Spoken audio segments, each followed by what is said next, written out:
Sarah Chen had never planned on becoming humanity's last hope while bleeding out in a drainage ditch. Really, it wasn't even on her top 10 list of potential career paths, right below professional sock puppet choreographer and slightly above moon cheese taster.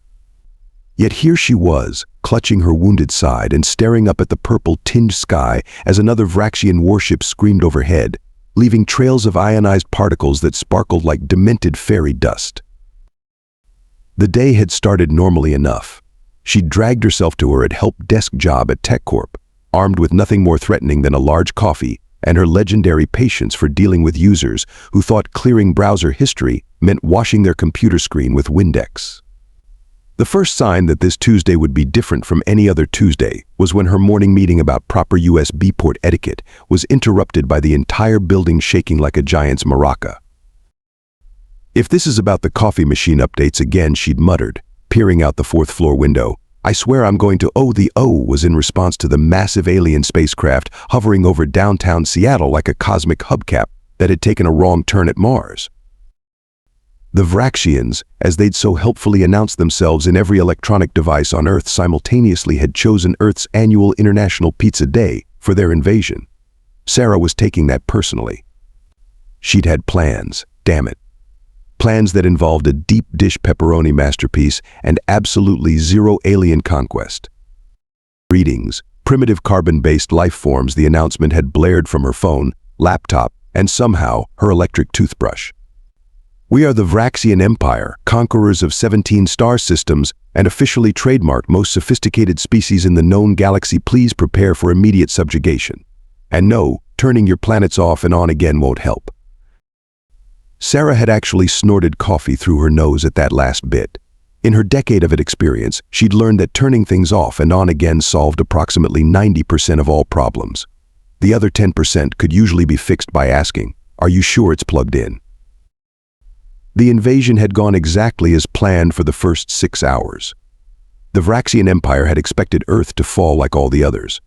Their towering, four-armed soldiers had marched through cities with the confidence of beings who'd never experienced a Windows update at the worst possible moment. What followed was chaos of the highest order. The National Guard fought back with conventional weapons, which proved about as effective as throwing rubber bands at a tank. Police officers attempted to issue parking tickets to the smaller scout ships because some habits die hard. And Sarah had spent those 6 hours doing what any reasonable IT professional would do during an alien invasion, trying to hack their systems. "They're basically really advanced computers," she'd explained to her cat, Mr. Whiskers, as she attempted to breach the alien firewall. "And if there's one thing I know, it's how to make computers do things they really shouldn't."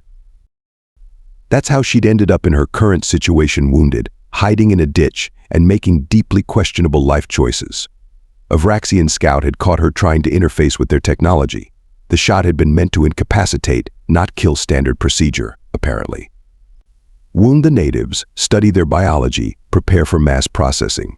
Like a cosmic version of those free trials that automatically sign you up for a subscription you can never cancel. But Sarah's blood had done something unexpected.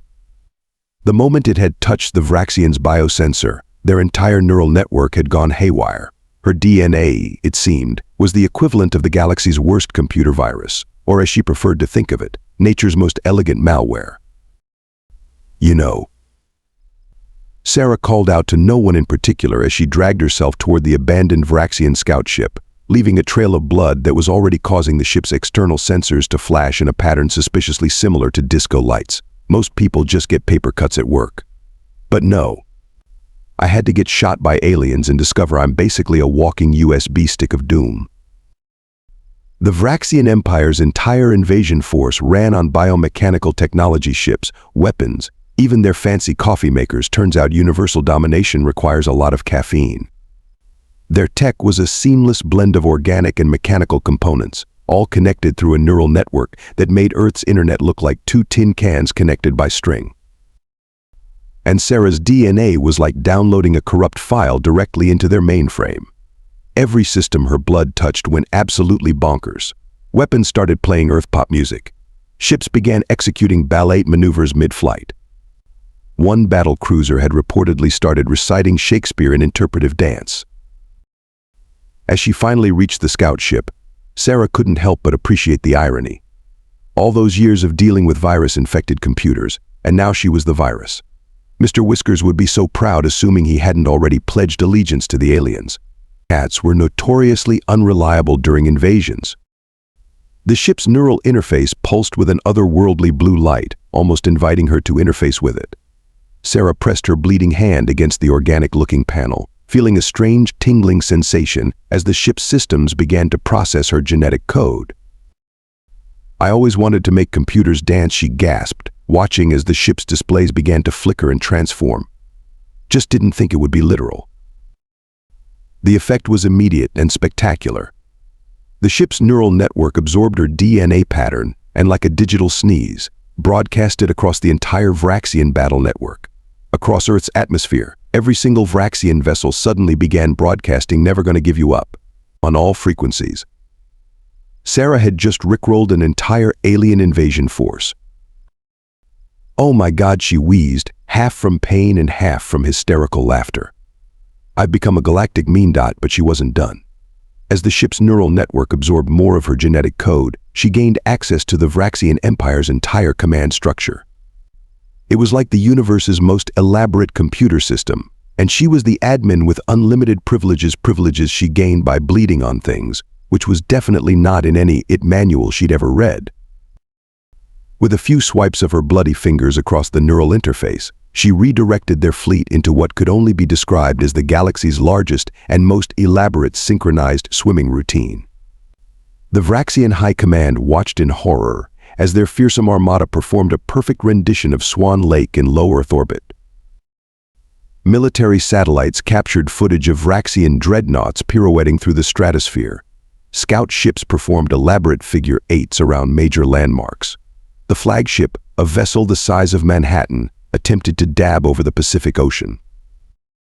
"Your species," the Vraxian Supreme Commander's hologram appeared before her, all four hands clutching his head in distress, his purple skin taking on a distinctly queasy lavender hue. "What are you?" Sarah, now comfortably settled in the scout ship's pilot seat, which had helpfully morphed to accommodate human anatomy rather than Vraxian, shrugged. "Just your average human who spent way too much time dealing with computer viruses. Turns out all that experience comes in handy when you're literally a biological virus to alien tech."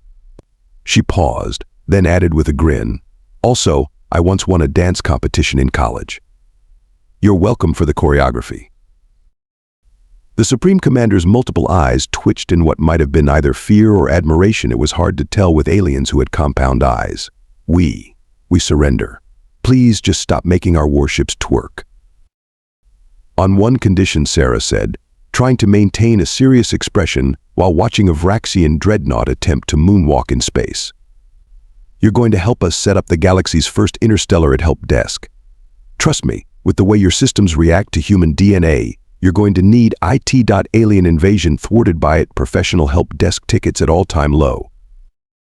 Vraxian Empire signs peace treaty, requests basic computer training. Human DNA, the ultimate antivirus. Local cat denies collaborating with aliens, demands more treats. The Galactic Help Desk became the most successful joint human-Vraxian venture in history, though Sarah did have to implement a strict no bleeding on the equipment policy after several incidents involving spontaneous alien karaoke. It turned out that different human DNA had different effects on Vraxian tech. Some caused it to play different genres of music, others made it speak in riddles or develop a sudden interest in human soap operas.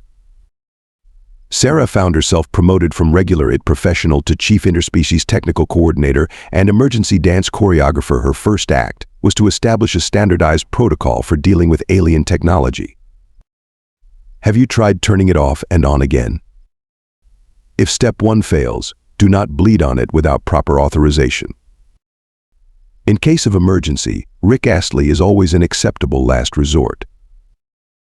The Vraxians, to their credit, adapted remarkably well to their new reality.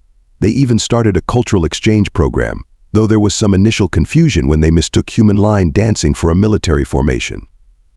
Their attempts to integrate human technology into their own systems led to some interesting developments, including a universal translator that occasionally translated everything into movie quotes and a faster-than-light drive that refused to work unless you complimented it first. You know, Sarah remarked to the Supreme Commander during one of their weekly status meetings, "For a species that trademarked most sophisticated species in the known galaxy, you're taking this whole thing pretty well." The Supreme Commander, who had since developed a fondness for Earth coffee and casual Fridays, waved all four arms dismissively. "We've updated our trademark to most sophisticated species to ever surrender to a wounded technician. Your legal department insisted we add that last part." The story spread across the galaxy, though most species had trouble believing that humanity's greatest defense had been their inherent ability to make alien technology malfunction in the most embarrassing ways possible. Some called it the ultimate cosmic joke that a species that still couldn't agree on whether pineapple belonged on pizza had managed to repel an invasion through what amounted to an elaborate technical glitch. 1 year after the invasion, Sarah sat at her new desk in the Galactic Help Desk headquarters, which was essentially a refurbished Vraxian battle cruiser that occasionally played the Macarena when it was happy. Mr. Whiskers had his own office next door, having been appointed Chief Morale Officer.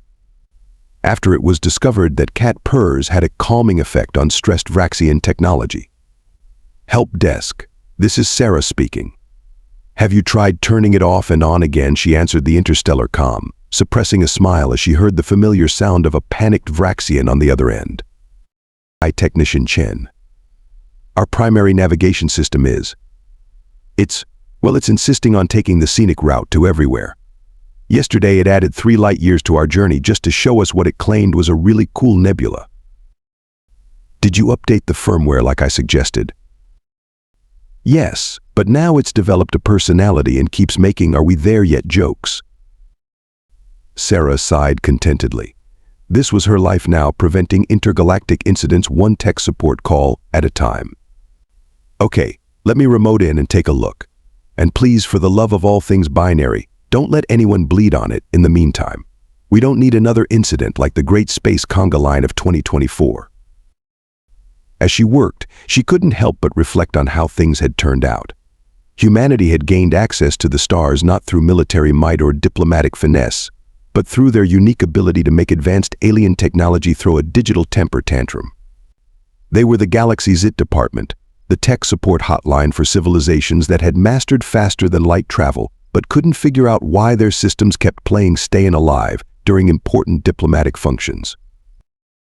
"Have you tried turning it off and on again?" became the most feared phrase in the galaxy. Because sometimes the deadliest weapon isn't a super laser or a planet killer. It's a human with tech support experience and accidentally viral DNA. And Sarah? She finally got to eat that deep dish pepperoni pizza she'd been craving during the invasion, though now she shared it with a 4-armed alien Supreme Commander who had developed a concerning addiction to extra cheese. Mr. Whiskers, naturally, claimed all the credit for saving Earth. After all, who else had spent years training Sarah in the art of looking supremely unimpressed while fixing other people's mistakes? The end. Postscript: the Vraxian Empire did eventually manage to make their technology immune to human DNA. Unfortunately, this also made it immune to working properly, leading to the galaxy's first ever tech support subscription service. Sarah got royalties. Mr. Whiskers got treats. Everyone won except maybe the accounting department, which still couldn't explain how emergency dance choreography became a legitimate business expense.